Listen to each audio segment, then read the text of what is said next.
Hey YouTube, I wanted to show you the final result of my Car 88 build.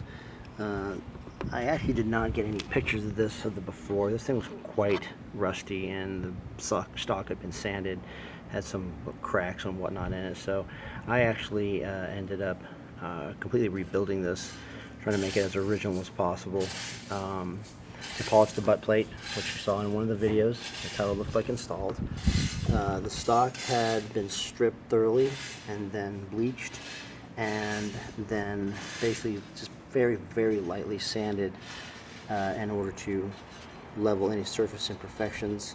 I did preserve, you can tell, I'll zoom in, some of the gouges and all that, just because I don't like making my rifle stocks perfectly smooth. These weapons have seen a lot of use, and I want to preserve a lot of the character in it. All the metal parts were bead blasted. See a shot of the nose cap. All the metal parts had been bead blasted and then had been polished. Then I rust blued the barrel and the screws and the rear sight and the barrel bands and the trigger guard. You can see that it's Erfurt 1893. The punch and the dot, or sorry, the punch and the S basically shows that it had been opened up for the 323 round, 323 size round. So basically the bore had been opened up for the later, I believe it's the Spitzer round. Which also shows Car 88. And I'll focus.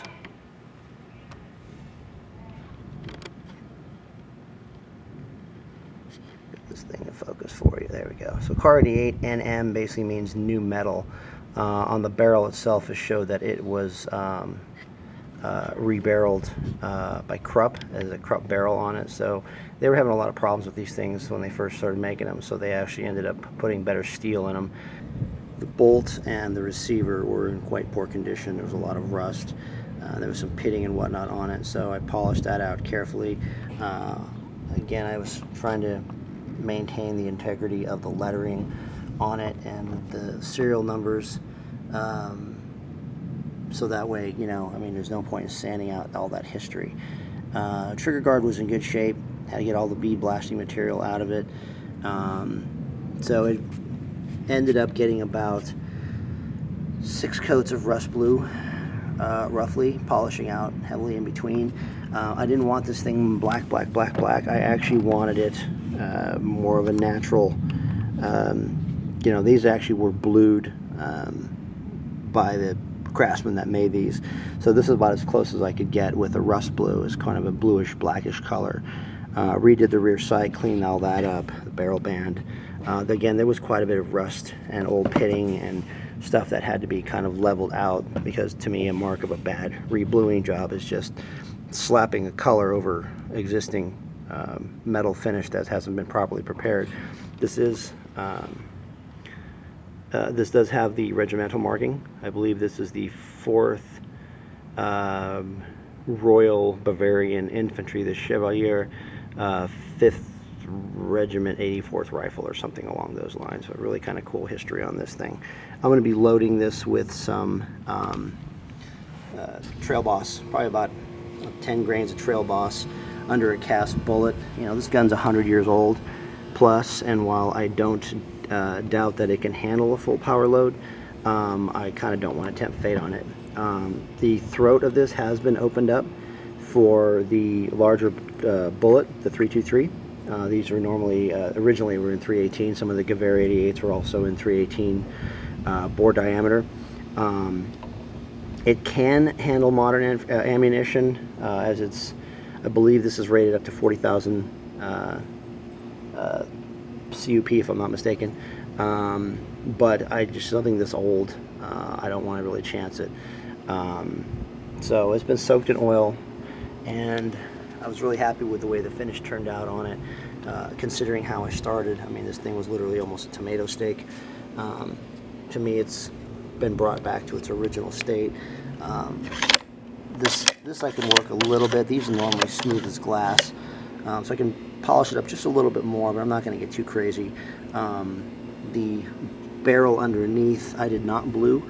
I just coated it liberally with Lubriplate, just something to protect it from any rust, not like it's going to see any of the elements at all. All the screws were all cleaned up and fixed, and kind of went from there. I did find a reproduction magazine or a packet clip. As you can tell, this one does not have the charger guides. They open up the bores, or the throats on them, to accept the bigger bullet, but over time they were actually, I believe, milling charger guides, or adding charger guides for the stripper clip that went in there, and then it would fall through the bottom, not fall through the bottom, sorry, then you would just drop the stripper clip away and you were good to go. This one still uses the packet style. You can buy these for like 10-15 bucks most places. Liberty Tree Collectors does have the original still for about 30. I just saw them the other day, so I may actually pick up a couple.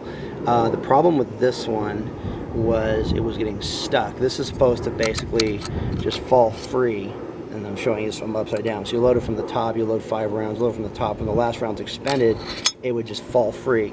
This one was not, mainly because of these lips right here. The lips were kind of flared out, they were a little thick, so I put this thing in a vise. I put 2 files in between and basically pressed it out and pressed it and pressed it and pressed it, and it essentially flattened it out, which allowed it to load properly and drop free when the last round was expended. The screws are all in good condition on this thing. It is an 8x57 Mauser. It does shoot the .323 size bullet, so like I said, I'll be using some cast rounds under probably about 10.5 grains of Trail Boss. Something that'll, tiny little bit of a kick, you know, but basically I don't want to put any more stress on this thing than is necessary, while I don't doubt the quality of German steel.